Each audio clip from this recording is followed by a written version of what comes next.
Tide 100.9 and 12:30 a.m. WTBC. It's the Martin Houston Show With Martin and Xavier Houston. hosted by 1992 national champion fullback Martin Houston. And his son, Xavier. This is your daily dose of Alabama football. Straight, smart, and full of that Tuscaloosa pride. Now, here are your hosts, Martin and Xavier Houston. Listen now On the Tide 100.9 app. Good morning. Welcome into the Martin Houston Show with Martin and Xavier. It's a beautiful Tuesday morning. X is out on assignment, so he will not be in with us. So I invite you to get in on the Empowerment, Leadership, and People Solutions hotline. Need some help making it through the morning. Can't make it without you. Remember that we're powered by Box Eye Care each and every day. So let's do it. Let's run this thing back. Had a full day yesterday. People getting in on it. Didn't get to half of what we talked about getting to. Probably won't get to it again today, but we'll give it a shot. We just have a conversation here with you and our guests, and we're going to be bringing DC Capstone Report in just a moment. So we invite you once again to get in on the conversation, and we shout out those who join us via the live stream each and every day. Tim Richardson, good morning. Good morning, Rusty Dent. Chuck Hunt checking in from Louisiana. Sam Pittner, good morning, Sam. Sam's mom told us that Sam's still using a flip phone. I think that was Sam. Yep. So, but anyway, good morning, Blind Squirrel Sport. Blind Squirrel need to tell us what's the temperature over in Georgia. Is Kirby still feeling a little pressure? We'll add his thoughts there. Zach Goggins, good morning. Roll Tide. Rodriguez Carlisle, good morning. Jacob Powell, morning. He says morning to all you Bama fans out there listening. And Pee Wee the Don. Good morning, fellas. and Samuel said, "Oh, come on, Martin. You know better than that. That's my dad, not me." That's awesome. So we have the whole Pittner family. He's still old school, but we have the whole Pittner family jumping in with us from up in Carolina. So good morning, Curtis Moore II. Curtis Moore II kind of holding him and Chuck Hunt holding down the flagship as our longest running supporters, along with CJ. And yesterday, Virgil Williams jumped back in the conversation with an interesting question about the O-line. I addressed that a little bit about the O-line and the run game. And so we'll talk about that this morning with DC. We'll get some good, bad, and ugly with DC. We have audio that we can get to. Who knew? There's a clap school. Did y'all know that there was? Chase, did you know there was a clap school? I did not. Did you hear Saban yesterday encouraging the Auburn fans, coaching them up? Say what now? Saban. You didn't hear about the clap school? It's news to me, sir. All right, I'm gonna see if I can find the audio. But Saban yesterday was coaching up the Auburn fans, encouraging them, telling them don't feel bad. They've been beaten by two top 10 teams, but Saban yesterday told us about the clap school. So we'll break that down here in a moment when we bring DC on. But oh man, too funny. Remember that this is a day that the Lord has made. So let's rejoice and be glad in it. Take some time today to notice someone, love someone, serve someone, be the difference you want to see in the world today. A couple more jumping in. Hollywood, the barber, morning Roll Tide, the long run with Piano Man jumping in, and Bam Bam 72 right now bringing up the rear. We invite all of you to follow us for more content, being able to keep up with the show. If you ever miss it live, you can always go back and watch it on Facebook.com/The Martin Houston Show. All right. Good morning, DC. Morning, Martin. How are you this morning? Hey, listen, man. The Tide is in the top 10. I mean, yeah. I mean, what? I mean, Who would have thought, huh? Well, hey, listen. Those people that vote, they need to just quit the polls, DC. They need to just quit the polls until we get like the I love it. I love it. Hey, DC, Clemson was number 3 or 4, right? Something Right. like that. LSU beats them, so they become the number 14. Now Ole Miss beats LSU, and then Ole Miss beats LSU, so now they're the number 14. We beat Florida. Oh, I have to let me read something to you, DC. I forgot I had this. I have to go through this. You ready, Chase? Y'all ready for this? I saw this on the internet. You ready? Because I'm pointing out that these polls are worthless. Okay, I'm glad we're sitting at number 10, but it doesn't mean a thing, right? Old Dominion beat Virginia Tech 45-26. DC, All right. you got who won that game, right? Mm-hmm. Old Dominion. The next week, Virginia Tech beat NC State 23-21. Right. The next week, NC State beat Virginia 35-31. The next week, Virginia beat Florida State 46-38. Right. You see where I'm going with this? I do. But Florida State beat Alabama 31-17. And Alabama beat Georgia 24-21. Mm-hmm. I guess they got what they wanted. They wanted parity in college football. They don't have parity in college football. What they have is inconsistency and bad college football, DC. Yeah, I think a watered down version of what we used to thought was the best football around is happening because of where we are. And I think this is what Coach Xavier predicted, right? Yeah. Is this really what you want to see? That's what he said. I guess the question I would ask you, DC, is college football better except for us, like the Georgias, the Alabamas, and people like that? Or is it? Because to me, it's bad. Like I look at the best teams in college football, and they couldn't beat. I would pick any Nick Saban team between 2008 and when he left over any college team in football right now. Yeah, I think for the By 2 touchdowns.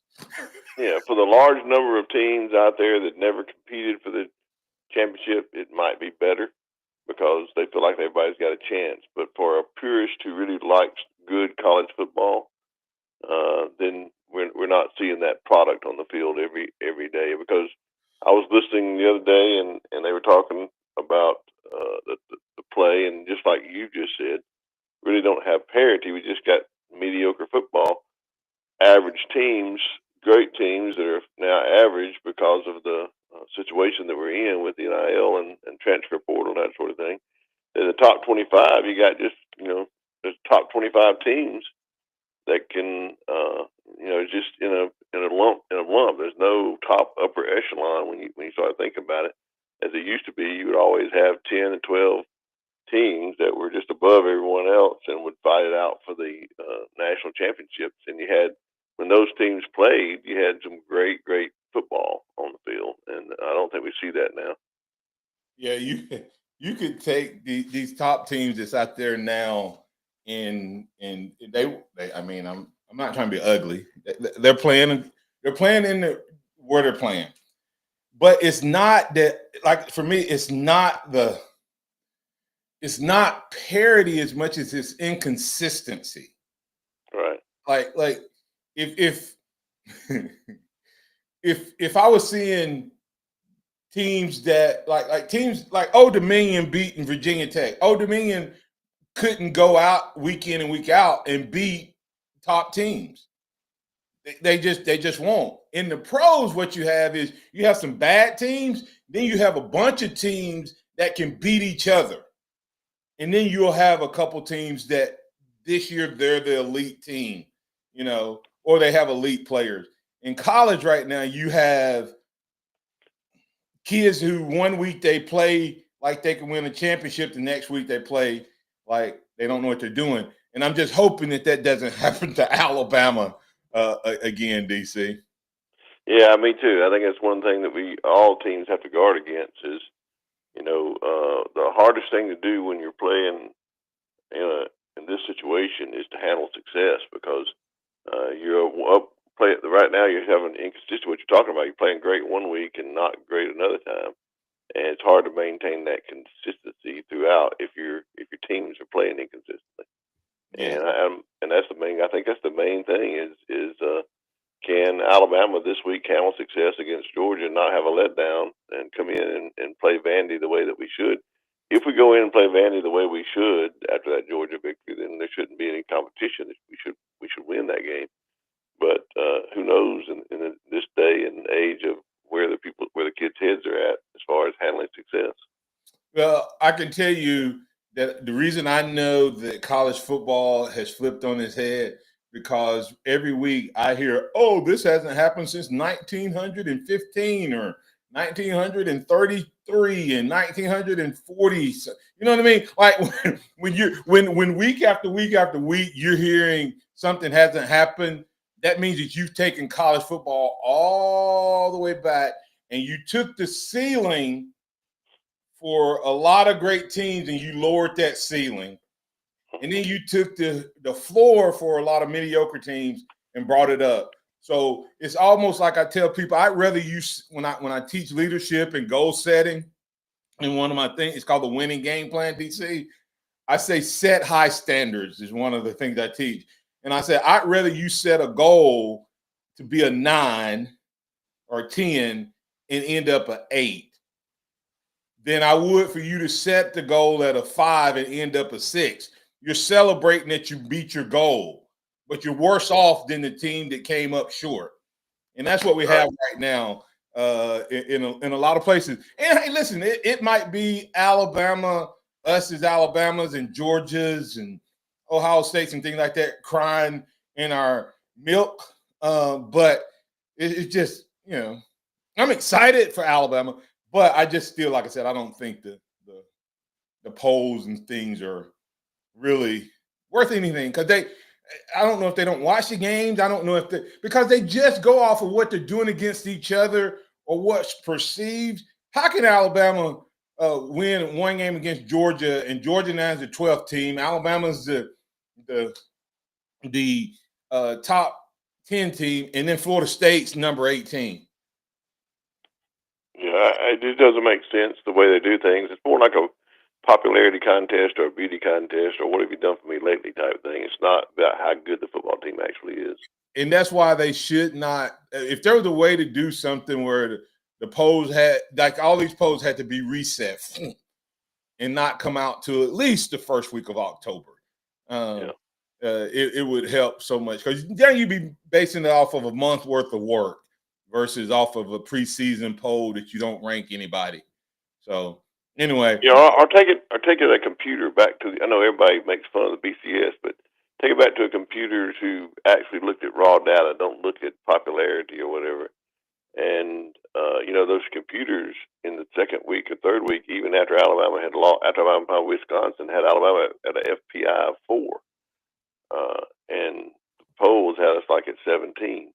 But great disparity on what the polls looking at, and now you see the polls bringing us up 7 spots by beating Georgia. That's popularity, what they see with their eyes.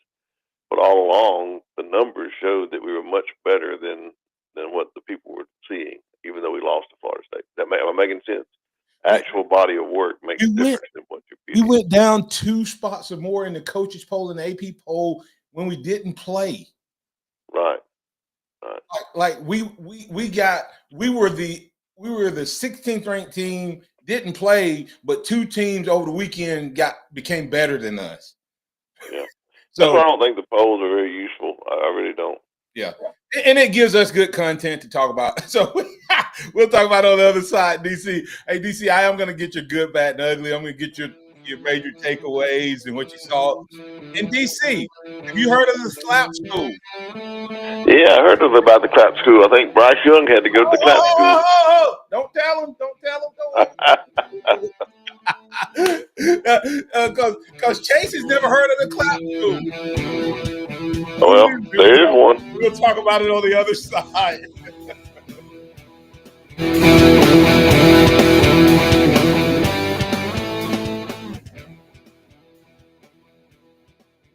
Tide 100.9 traffic.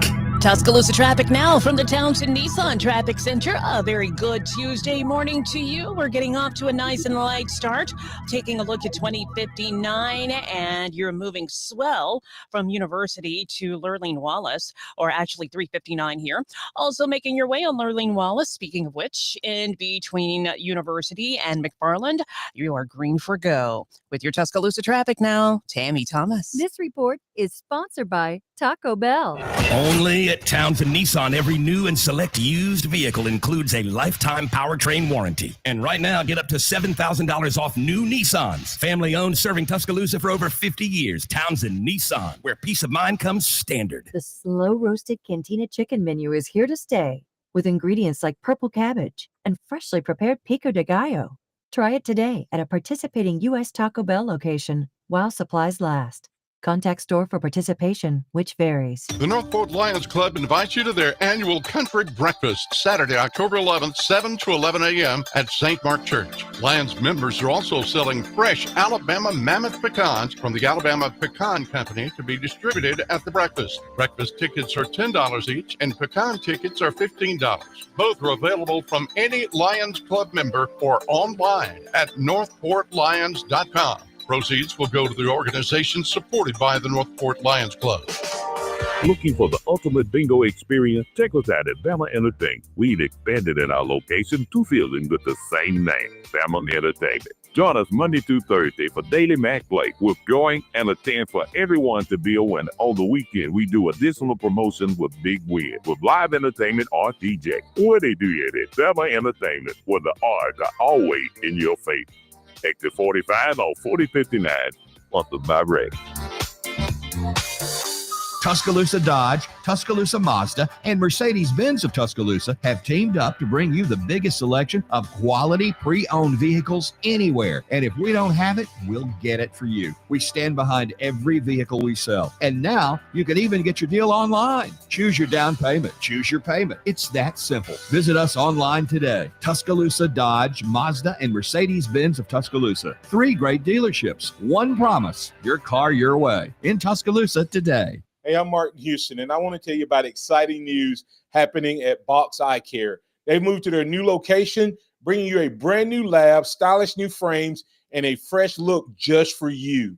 Enjoy their expanded frame inventory, competitive prices, and faster service, all with the same great level of service you've come to know and trust. Discover this full-service eye care at Box Eye Care's new location. With their in-house lab, they offer unbeatable value and one of the largest frame collections in town. Schedule your eye exam today and walk out with new glasses in less than an hour in most cases. Visit boxeyecare.com. That's boxeyecare.com, or call 205-342-0660. That's 205-342-0660. Visit them at 5003 Oscar Baxter Drive. That's Box Eye Care. Your vision, our priority.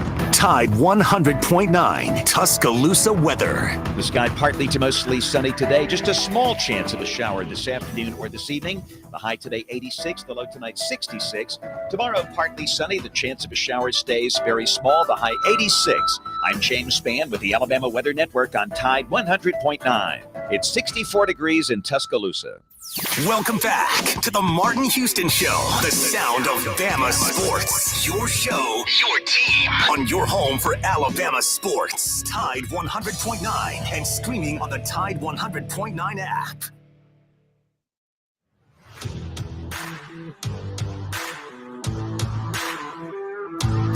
You can simplify it. I mean, noise is noise. It is what it is.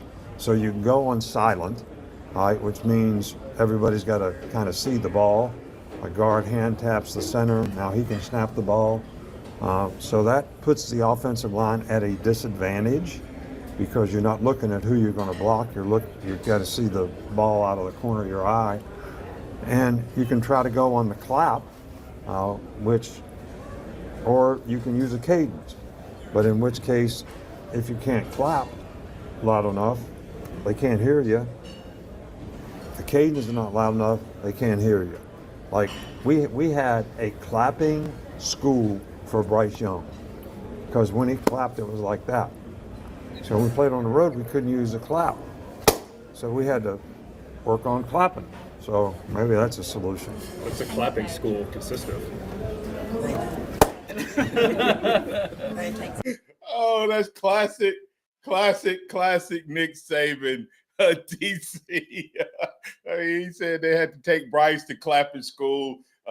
Maybe Auburn needs to go to clapping school just to help. But DC, talking about clapping school, what did you think about Ty's ability to manage that Alabama offense with such precision and effectiveness, and the O-line's ability to communicate? Does Coach Cap get Coach of the Week? Yeah, I think definitely. I think Coach Cap, Coach Grubb, working with the offensive line, had come up with a plan, and Ty Simpson executed that plan. And working together, communicating. I thought it was very important. And I love Ty's ability to get them in the right place, right position, right play, make sure he's communicating with the outside tackles all the way in, and then the lineman to relay it. So I think it was great that he used those hand signals, some things that he was doing. But I also liked the way that Ty had command of the offense enough, the confidence that he had, command enough that he could execute. And then when he failed in execution, and he did a couple of times, he wasn't perfect, he didn't crater after that. He flushed that play and came back with a good communication and made the right play. And so I thought that was really good. It's a lot of improvement in him. He's improved over from the first game to this game dramatically, I think. Yeah, he trusts what he sees with his eyes and lets it rip. Kirby even said yesterday that there were several times where they had free blitzers and they still couldn't get to him because he got it out so quick, because he knew his hot reads and where he wanted to go with it. Let's get to Pat.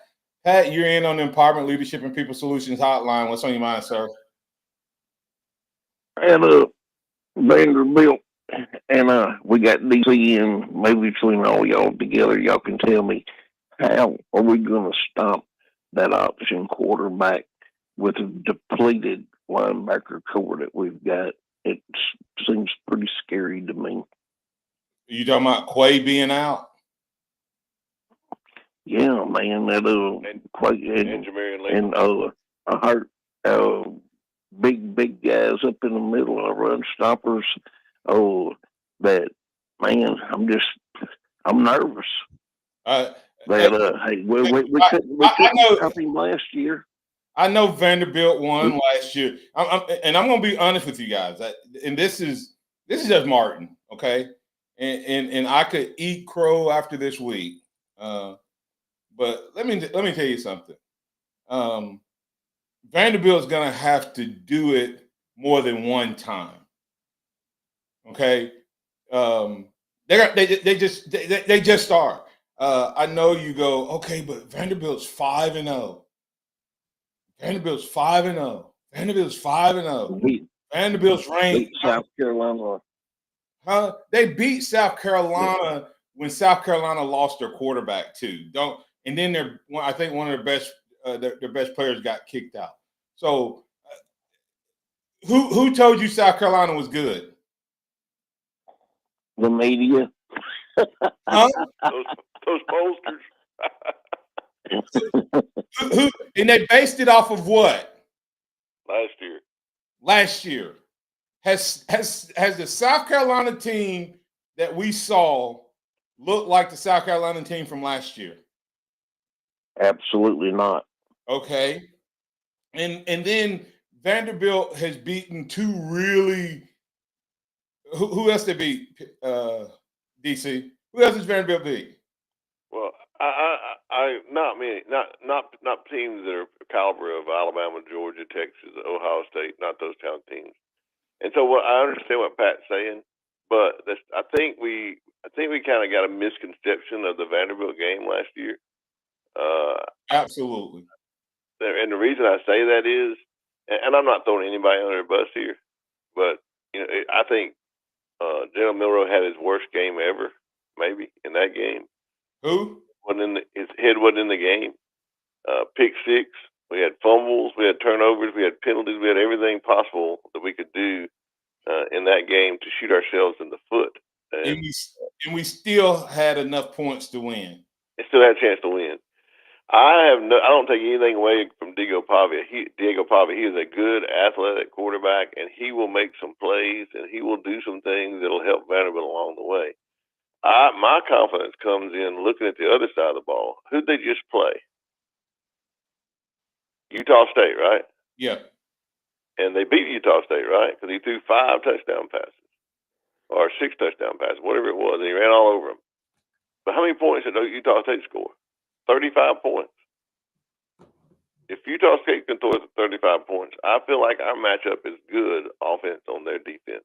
And I believe that our defense is good enough to stop them and contain them in a way. I think Alabama wins this game, and I understand Pat being nervous because I think everybody's perception is that Diego Pavia ran all over us. But my perception of that game is we had so many mistakes and made some bad errors and gave them so many points that we shot ourselves in the foot and we still almost won. Yeah, and Pat, so I think we still have a challenge in stopping their run game. Yeah. Don't get me wrong. I agree. Don't get me wrong. But I do not. Sometimes you stop teams, and some everybody's saying, "Can Alabama stop Vanderbilt?" You think Vanderbilt has 4 or 5 DBs that can run with our wide receivers? Absolutely not. If I gave absolutely not. If I gave you a choice, Pat, you can take Vanderbilt's players and try to stop Ty Simpson, Grubb, and Alabama's pass game, or I'll give you Alabama's defense minus James Smith, minus Quay Russaw, minus Latham. And Vanderbilt has Pavia. You can have them. Who you taking? Then stop their run game. I'm taking Ty Simpson. But I have faith in Ty. I just wanted to know how you're going to stop Pavia, dude. Well, you know how you stop him? Well, we have to stop him. I just think we have to contain him. And I think we have the tools on defense to contain him, and I believe you'll see in this game that he will be able to be contained if they do the scheme that I think they will, and use a player who's going to have the ability to track him. And I think you're going to see a player like Jacob Patrick get a lot of playing time in this game when they're behind. I said it yesterday, Pat, and I'll let you go after this. I told Ryan, you may have to bench Damani Jackson. You can't have him as your contained guy. If I'm Vanderbilt, I'm watching film and going, how can we get to his side? And for this one game, let me give you a great example, Pat. We played a game where I was a starting fullback. But my senior year, but I didn't start the game because they saw a mismatch, and they started off and had me on the sideline, and I didn't play as many reps that game because they said, listen, they have a really, really good run defense, but we think we can put one more skill position out there and create a mismatch. Well, in this game, I think Alabama may have to take their chance and say, Sab, you go with Stover. You go with Eli. Wherever the tight end goes, you go with him. Then you put run support on two run support guys, Bray on one side, and it may be Kirkpatrick or whoever on the other, and then you spy with Jefferson. And I'm telling you, here's the thing. These coaches need to go back and watch how you play the option. I'm gonna find the picture. I'm gonna find it and show it on here. You hit the quarterback every time. You make him hand the ball off or pitch the ball, but he does not want to keep it. And you make him make that decision quick, and he'll throw it on the ground or he'll start giving it when he should have kept it, and then you shut that down. And last but not least, Pat, you make them chase you. Georgia, if Georgia had to lead on Alabama with the way their running game was going, Alabama would have got smoked Saturday. But they knew that they couldn't just trade runs for runs. They were chasing us, and because we had the advantage, Pat, we were always in the driver's seat. Always in the driver's seat. I think Alabama scores at whatever point they needed to. I just hope they don't take the foot off the gas against Vanderbilt. I hope they beat them like they stole something. Yeah. Thanks, Pat. Yeah. Well, I'm hoping, Ty, that we have 45 points and we win the game. I'm hoping we get 56, Pat. I think we score more than that, Pat. So, hey, DC, we'll be back on the other side. Well, I'm telling you, as I was saying at the beginning, DC, it's Vanderbilt. I still see Vanderbilt. I'm sorry. It's still Vanderbilt. And they may come in here and kick our butt. They're going to have to do that for you.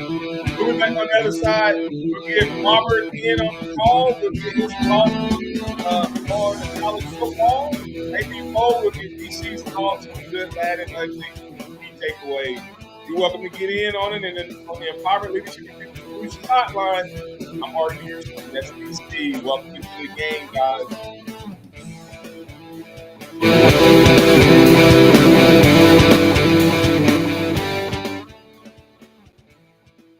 Tide 100.9 traffic.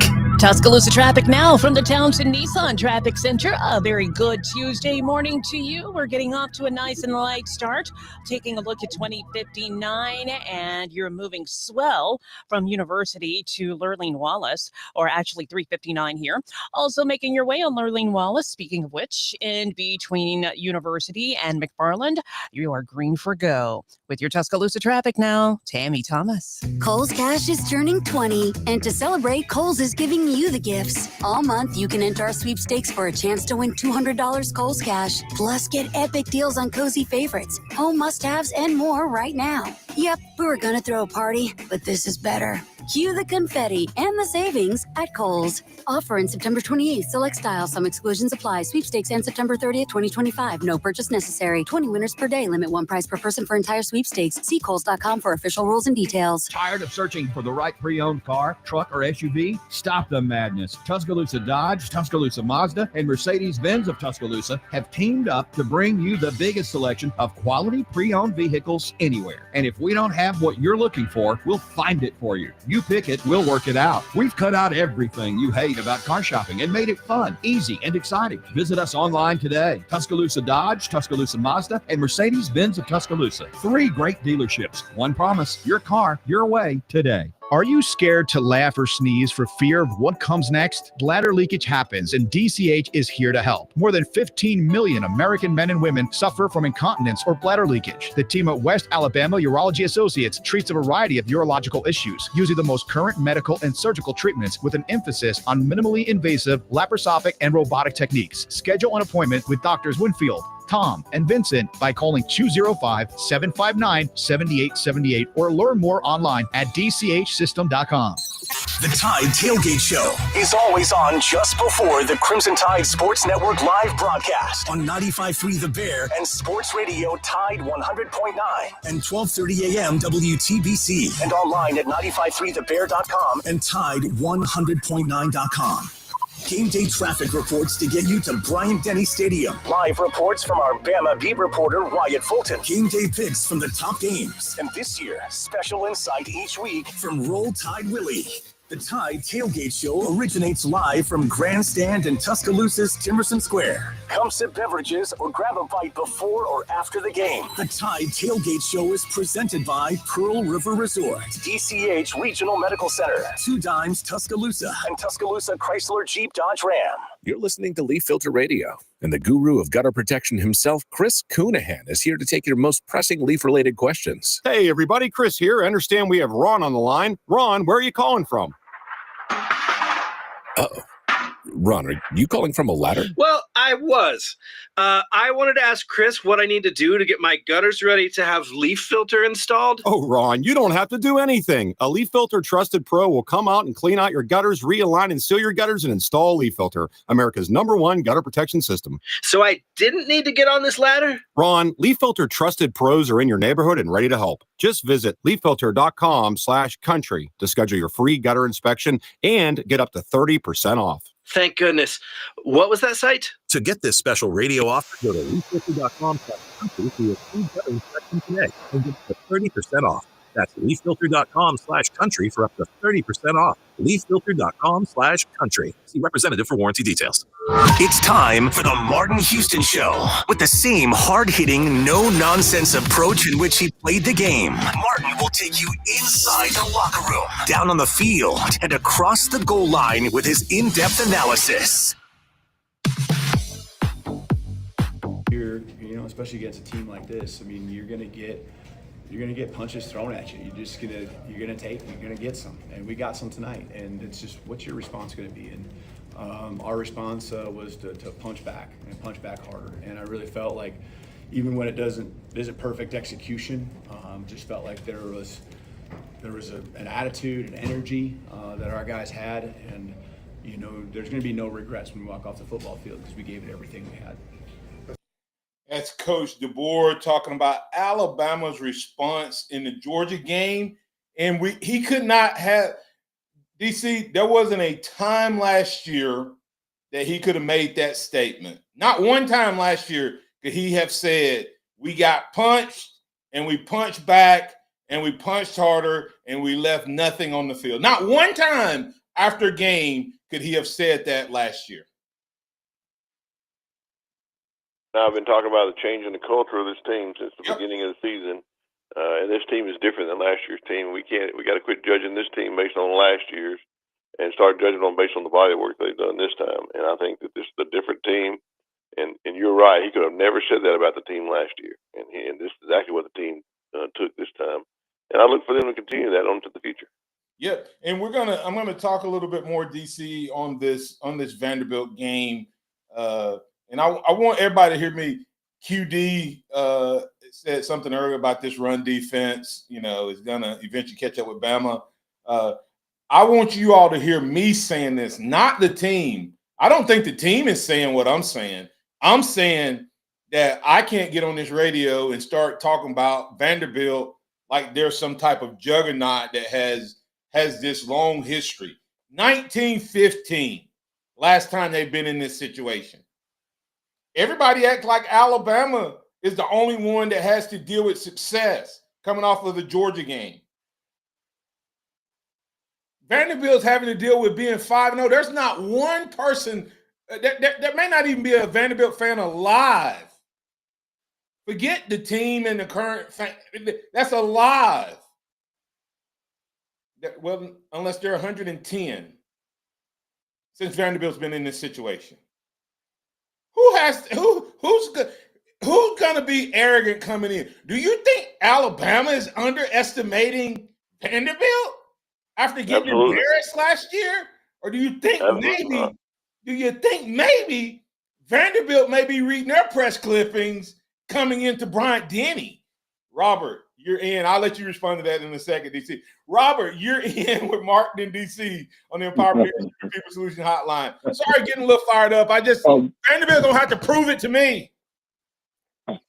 I'm in the camp with you. Martin. As so often is, you and I agree as usual.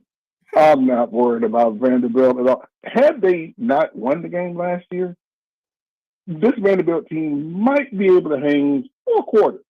We still win the game, but it takes us to the fourth quarter to pull it out. Had you not won the game last year, that's okay. We probably would be taking you a little light. But now what they all saying, you made the unfortunate mistake, Vanderbilt, of getting the attention of Alabama. Yeah. Okay, now we focus on you.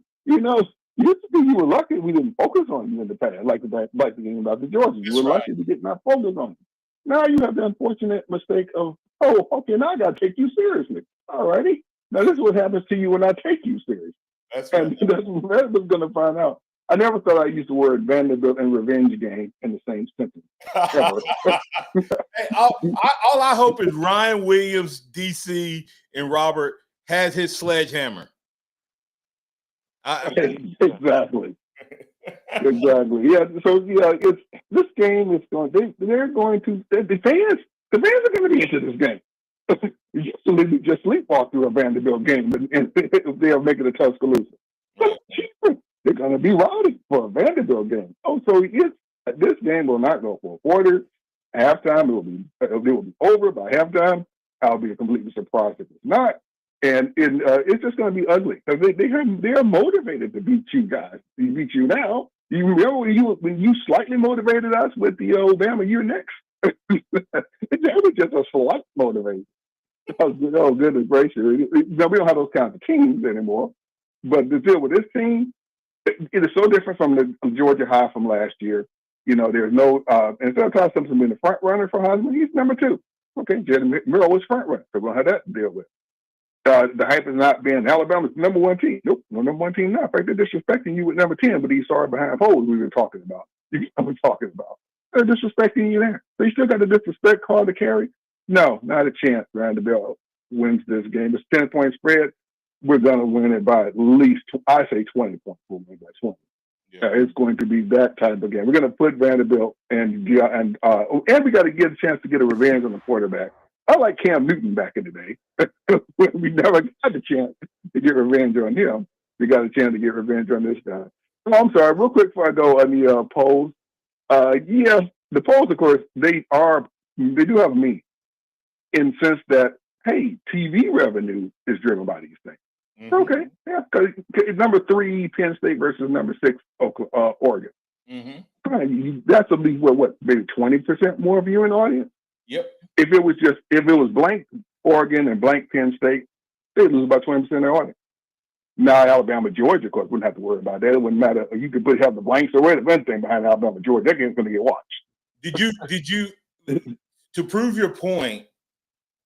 You had number 3 Penn State, number 6 Oregon. The Georgia-Alabama average price of the ticket, Robert, was double the price of that ticket.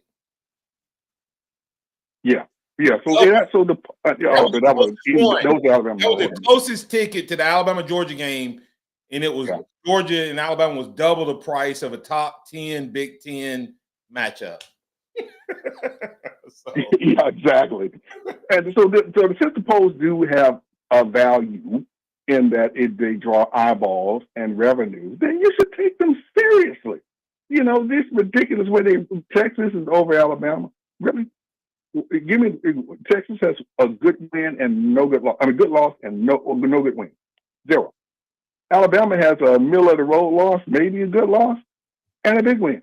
Yeah. So in what universe do you rank them high? Indiana, you saying on the neutral, you would have picked on a neutral site, you'd have picked Indiana to go into Georgia and win and to do the same thing Alabama did? Is that what you're supposed to believe? So therefore you don't believe that Indiana is better than Alabama. So that's what our problem. My problem is I don't mind the polls. I know they have value because they make you revenue. Yeah. Then put some value in the picks and the teams. Then this nonsense of what you do is what drives us crazy. All right. Robert, thanks, man. I appreciate it. I agree with you. The polls is about them making money. DC, thanks, Robert. I want to say that I'm saying this is what I'm feeling. I'm not saying the team. I think that this team is locked in, DC. I think they're taking Vanderbilt very, very serious. But here's what I agree. I'm not saying that Vanderbilt's a bad team either. I'm not saying that Diego Pavi is not a great quarterback. I'm not saying any of those things. I'm just saying that the perception that we have is not what reality was last year. Everybody in the media and everybody that you will talk to talks about this guy ran all over Alabama. If you look at the statistics, that's not what the statistics said. He had 20 carries for 56 yards. That's 2.8 yards a carry. So he had multiple carries. He had the ball in his hand a lot, and he's an athletic quarterback that can make some explosive plays. That's where we have to stop him in those explosive plays. DC, how many drives did they score on after a penalty that kept the drive alive? Twice? Kept the drive alive twice. Okay. And then we had a pick six, right? Yeah. So there's 3 times where we gave them the ball after we should have had the ball, or when it was our turn to have the ball. But and where's Alabama improved the most? Everybody will say passing game, this, that, and other calling. But you look at that game against Georgia, in a hostile environment, in a home cooking stadium, for the first time ever, Caleb DeBoer coached Alabama team had less penalties than the other team. Let that sink in. And would have had even fewer if one or two things if they don't. Yeah, don't get me started on the phantom targeting call on James Smith. I can't get on that soapbox this morning. We don't have enough time to go into that. Based on the fact that he used the crown of his head, that's a penalty. Okay, I think it's stupid. I think that. And when was the last time you saw a targeting call on the field? They have to get these replay guys out of the game. The eyes on the field need to be good, and you're supposed to be support, not changing the game. And there was nothing so egregious. They're going to have to change that penalty. I'm sorry. That's a soapbox for me. I can't. You shouldn't have brought it up. But I know. I said, don't let me start on it. Okay. Here's something I want people to think about. They're looking at Vanderbilt, and they're going, oh, man, they got 45 against Charleston Southern. When they beat Virginia Tech, everybody thought, oh, wow. But Old Dominion beat Virginia Tech 45-26. Right.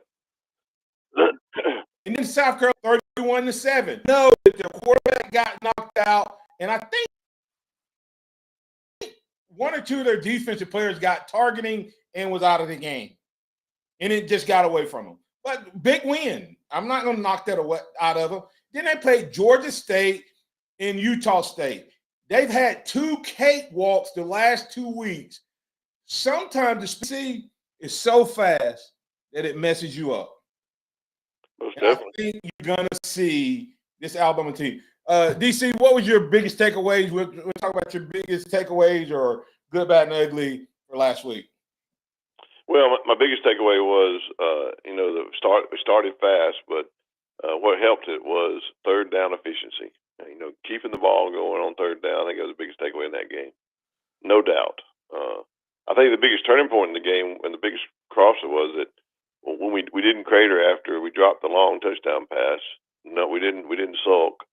Went on down and scored. When Georgia dropped their touchdown pass, they didn't score that drive. That was the difference in the game. So I think consistency and efficiency was my big takeaway.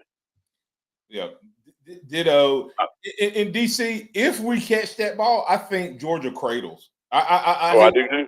I think they cradle, but it made it. It's still we were able to still go down and score and do what we did.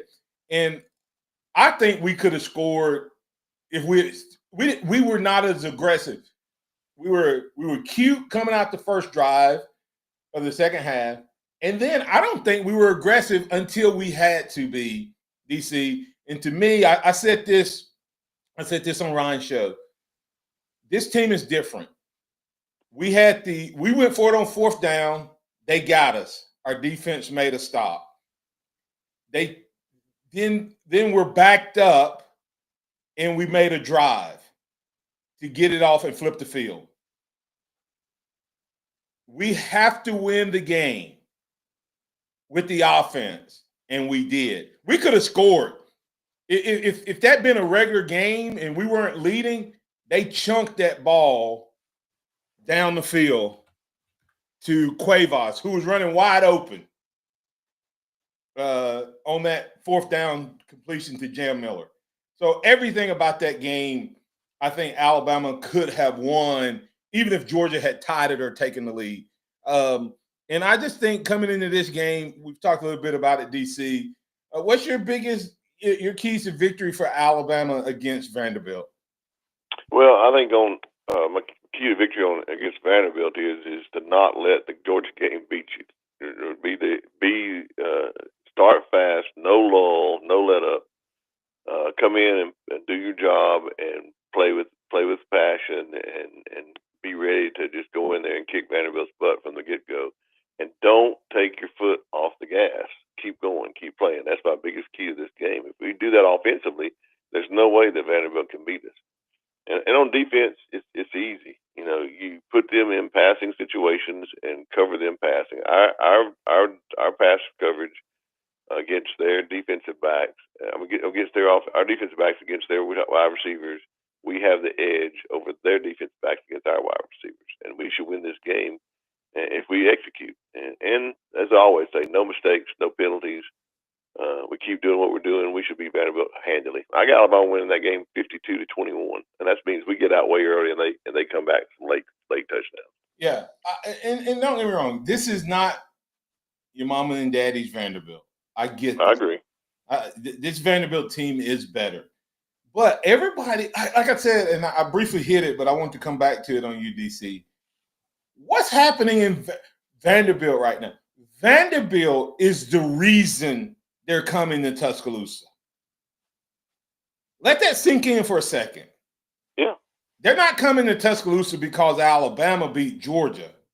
They're coming to Tuscaloosa because Vanderbilt is 5-0, beat Alabama last year, and are coming to our town. What happened to Alabama last year after they beat Georgia with all the talent they had? Yeah. They went in undefeated, and I think Vanderbilt was like 2-3, and they had a lull and thought they were going to win the game. We just sleepwalked through it. Preparation wasn't as good, execution wasn't as good, and we laid an egg. That's what happens when you're that way, and I think Vanderbilt is acceptable to that. But another thing about this Vanderbilt team, I'll be honest with you, Clark Lee has put some great defensive teams on the field in past years that have competed with Alabama for 2 or 3 quarters. But I don't think this defense is as good as he's had in the past. Therefore, I think we take advantage of that. What happens when you start becoming an offensive team? Your defense can suffer, right? And right now, this team goes on Pavia. So I agree. I think if we start fast and make them chase, I think that Alabama goes on to a blowout win. If we let them hang around, we'll be in a dogfight, right? I agree. Because we got to start fast. We have to start fast, and we can't have the mistakes. We just can't have the blow-ups. Now here's the question, DC. What do you see this offensive team leaning on going into this game? Do you see Alabama, with a similar game plan as we had against Georgia, or do you see Alabama leaning more run or pass versus this team? I think it's more going to be balanced like we did against Georgia, but I really think we're going to try to run the ball because I think when we run the ball, it opens up our passing game so much more. And even when we don't gain the yardage, it still gets the eyes on the run. And there's a lot of times in this Georgia game where we had Georgia's defense confused because they thought we were going to run and we were passing the ball because the plays look similar. And I know your average fan doesn't look at that, but the way the plays work, the way the linemen moved, it all looked similar to a run, but it ended up being a pass, and it got some open spots. So I think we're going to run the ball early and and have a balanced attack, and we're going to take some advantage and have some explosive plays in the passing game because of it. What would you tell Kane Womack to do if you were able to get in his ear? I would bring in a defensive back like Drake Patrick to set the edge. I think we have a hard time our cornerback setting the edge. You know, Brown and Jackson, I don't believe sets the edge well as their leverage is on. So a headhunter who's coming in to get the ball, I would bring in somebody like him, put a spy on Pavia, and then just play solid defense at that point. That's what I would do.